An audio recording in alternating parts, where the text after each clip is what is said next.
Chère population de l'arrondissement de Quilibor et environ, bonjour. Le samedi 19 août dernier a eu lieu un congrès consultatif des jeunes de Quilibor, un congrès autour duquel ces jeunes ont discuté sur les questions du développement. Suite à cela, nous avons invité M. Salomon Elecho, qui aussi fait partie des membres du comité d'organisation de ce congrès. Il nous donnera plus d'éclaircissements sur ce congrès. M. Elecho, bonjour. Bonjour, madame la journaliste. Merci d'être présent sur ce plateau. C'est moi qui vous remercie de m'avoir invité. Alors, quel est votre mot à l'endroit de la jeunesse de la population en tant que membre du comité d'organisation pour l'effectivité de ce congrès? Alors, avant de donner un mot, avant de placer mon mot à l'endroit de la population, de la jeunesse, je vais d'abord remercier inlassablement la présidente de l'organisation, mademoiselle Badirat, qui m'a donné l'opportunité de la remplacer valablement. Et après cela, je peux dire vraiment merci à toute la population de Quilibor sans distinction aucune. Et aussi merci à la jeunesse qui s'est déplacée, qui s'est manifestée massivement. D'ailleurs, je remercie encore tous ceux qui ont contribué d'une manière à une autre à l'effectivité de ce congrès.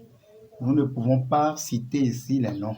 Oui, c'est parce qu'en citant le nom, madame la journaliste, ça nous serait difficile. On peut oublier certains noms. Et ça ne serait pas du tout bon. Donc, beaucoup nous ont aidés. Ça ne dépendait pas de nous. Nos parents de Quilibor, ceux qui sont à Parapou, à Cotonou, un peu partout. Donc, ils ont contribué ils ont aidé financièrement, moralement, etc. Donc, je dis vraiment merci à tous ceux-là. Que Dieu les soutienne aussi, que Dieu les aide. Amen. Monsieur Elecho, je vous rappelle que vous parlez ici au nom de tout le comité d'organisation. Alors, dites-nous, quels sont vos objectifs dans l'organisation de ce congrès? Nos objectifs, mademoiselle la journaliste, avant de parler des objectifs, permettez-moi de vous parler au moins du contexte de justification. Pourquoi est-ce qu'il y a ce congrès?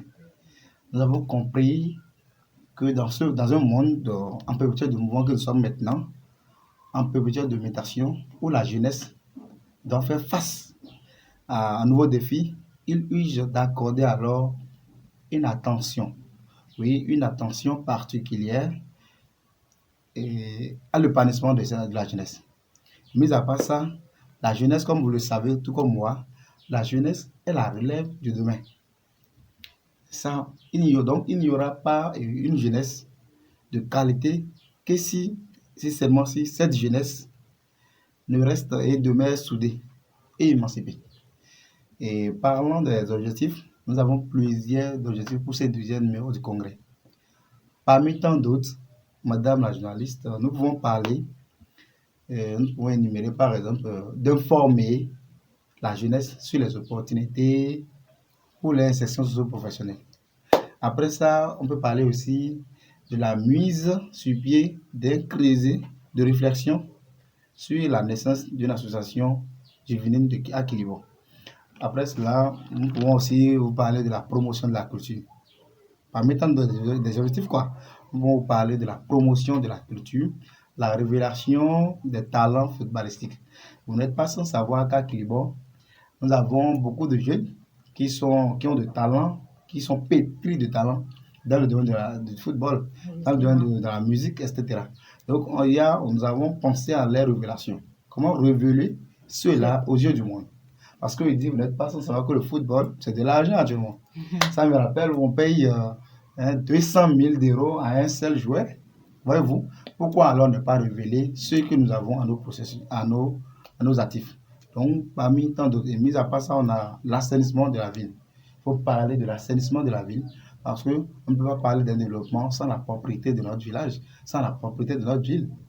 Parce que ça part même de là-bas. Lorsque, par exemple, nous ne pensons pas à l'assainissement de la ville, est-ce que, par exemple, si nous tombons malades, est-ce que nous pouvons parler de développement? Il faut vraiment avoir une santé robuste. Donc, pour avoir une santé robuste, il faut assainir son environnement. Donc, il y a aussi l'assainissement de la ville. Il y a aussi la promotion de l'excellence en milieu scolaire. La promotion de l'excellence en milieu scolaire. Il faut encourager les cadres de demain. Il faut encourager ceux-là qui vont diriger ce pays. Donc, voilà autant d'objectifs que nous avons pour ce deuxième numéro, madame la journaliste.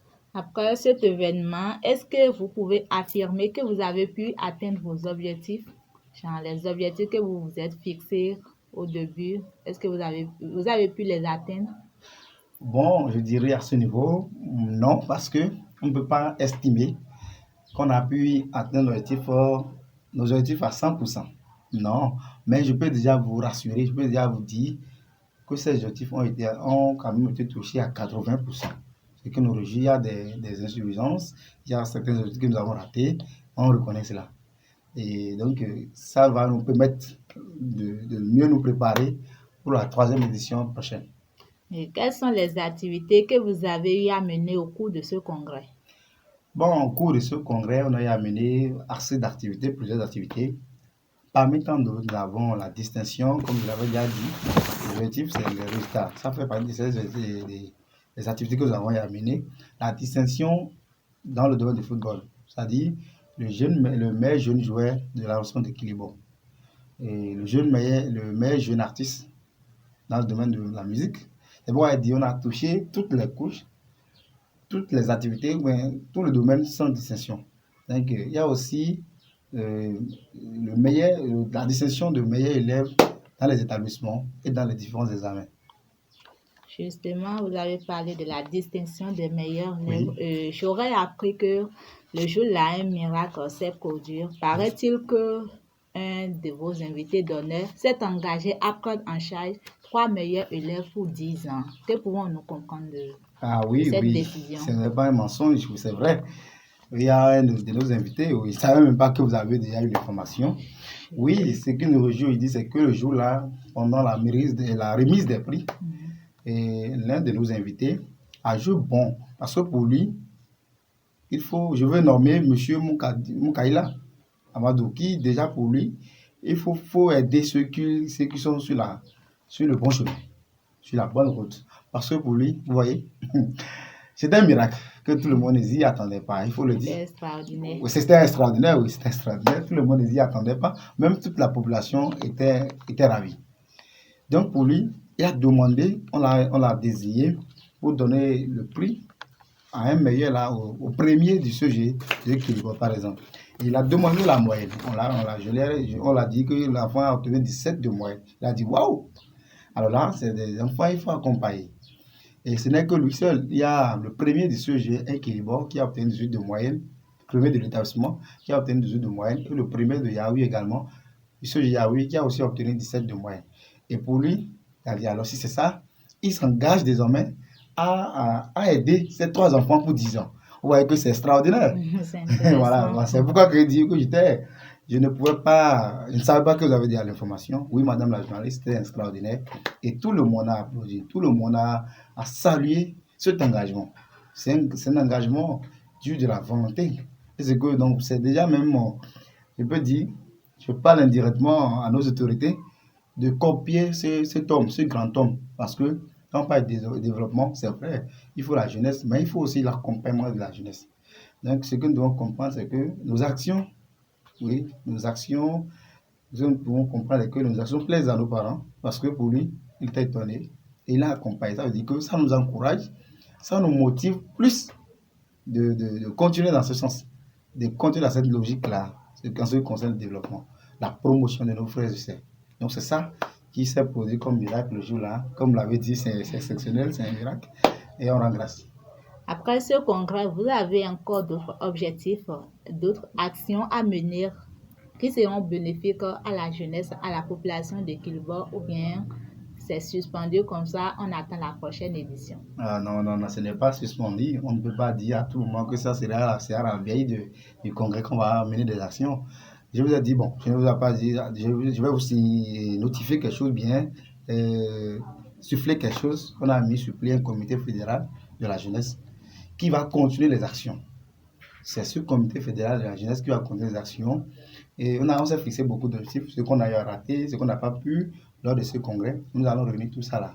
Tous ces objectifs seront réunis et ensemble, nous allons commencer progressivement ces activités au sein du village. Nous avons autant d'activités. Ça ne serait pas forcément la veille du troisième numéro. Parmi tant d'objectifs, parmi les activités que nous allons commencer par prendre en charge et commencer par faire. Nous avons par exemple, quand vous allez constater avec madame la journaliste, nos frères et sœurs qui déjà sont dans le village ont besoin de soutien. Beaucoup parmi eux ont envie de faire une formation professionnelle, mais manque de moyens des parents, ils n'y arrivent pas. Et ils sont là, excusez-moi, c'est pour errer un peu partout, ce qui nous décourage. Donc, le comité va prendre en charge tout ceci. Vous allez constater avec moi, madame la journaliste, que même le jour du congrès, nous avons la présence des artisans. Je ne sais pas si vous avez fait le constat avec moi. Oui, Il y a la présence des artisans, ce que vous avez dit, qu'on a essayé de toucher tout le monde, sans distinction, sans dire que non, ceux-là ne sont pas, excusez-moi, comme on le dit en langue akawé, non, tout le monde, on a besoin de chacun a besoin de son seconde pour y parvenir. C'est pourquoi, pour le développement, lorsque monsieur le docteur, et j'oublie le nom, le docteur qui a développé les thématiques, le docteur Akintola, merci, le docteur Akintola a développé beaucoup de thématiques où il a dit, quoi qu'on dise, chacun a besoin, c'est-à-dire, chacun a besoin de son second pour y parvenir. Donc, par exemple, vos habillements, vous êtes joli dans votre habillement. C'est fait par quelqu'un ou bien c'est fait par une couturière ou bien. Donc, ça dit que vous avez besoin de lui. Et comme ça, vous coudre un pain aussi joli, ça vous met à l'aise et ça participe aussi au développement. Ou bien, donc tout le monde ne peut pas être fonctionnaire ou bien ne peut pas être accordé. Donc, quand on parle de développement, c'est toute la jeunesse. Donc, nous allons travailler dans ce sens-là, ou peut-être les enfants qui veulent, après la formation de 3 ans, ils ont du mal à s'acheter les outils de travail. Voyez-vous, ils ont du mal à s'acheter les outils de travail et ils estiment qu'ils vont aller à Cotonou peut-être pour faire fille de ménage et ça devient un truc là, au retour, elles n'arrivent pas à profiter de l'information. Voyez-vous, et mis à part ça, parmi les garçons, il y a certains après les formations, ils estiment prendre la route du Nigeria pour aller s'acheter une moto, peut-être vendre et s'acheter les outils de travail. Et à leur retour, ils n'y arrivent pas à s'adonner à ce qu'ils ont eu à faire pendant 3 ans, ce qui n'est pas bon. Ça ne profite pas à la population. Parce que déjà, vous inscrivez vos enfants pour une formation de 3 ans, madame la journaliste, et après cette formation, vous n'arrivez pas à jouir de cette formation. Ce n'est pas des fruits de mes enfants. Des fruits, voilà, vous voyez. Donc, ce n'est pas du tout bien. Nous sommes en train de réfléchir dans ce sens, sincèrement, pour éradiquer ce phénomène. Et ça ne serait pas sans les aides de nos autorités, ça ne serait pas sans les aides de la population, ça ne serait pas sans les aides de la jeunesse, ça ne serait pas sans les aides des bonnes volontés, madame la journaliste. Au regard de tout ce qui a été fait, est-ce que vous avez l'impression d'avoir satisfait la population? Oui, je peux déjà vous rassurer cela parce que le jour-là, on a eu un visage joyeux de toute une population, de la population de Kilibor et de sa jeunesse. Donc, je peux déjà vous rassurer que tout ce qu'on a eu à faire la dernière fois pour ce deuxième numéro du congrès consultatif a été quand même au cœur, ça a été génial et la population satisfaite, même si pas totalement. Mais nous promotons, nous allons revenir, nous sommes toujours là, nous allons continuer pour mieux satisfaire la population bien sûr. Ok, que pouvez-vous dire pour finir à la jeunesse de Kilibor? Est-ce que vous leur promettez quelque chose pour la prochaine édition? Pour la prochaine édition, chacun de nous doit se mettre ensemble parce que, quoi qu'on dise, ce n'est pas seulement le comité d'organisation, il faut aussi toucher nos frères qui sont dans le village, dans plusieurs domaines. C'est ce cas, j'ai déjà dit ça. Donc, pour la toute prochaine édition, il faut la participation de tout un chacun de nous. Ne dites que les autres jeunes ou les autres frères ne disent pas que ce sont eux les accords. Non, on a besoin de tout le monde.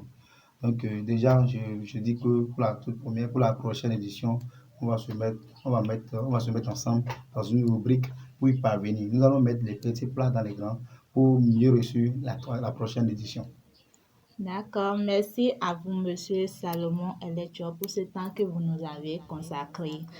Chère population, c'est la fin de cette émission. Il faut noter que la jeunesse de Kilibor se bat toujours pour le développement de cette belle cité. Et nous espérons que d'ici peu de temps, leurs actions porteront leurs fruits.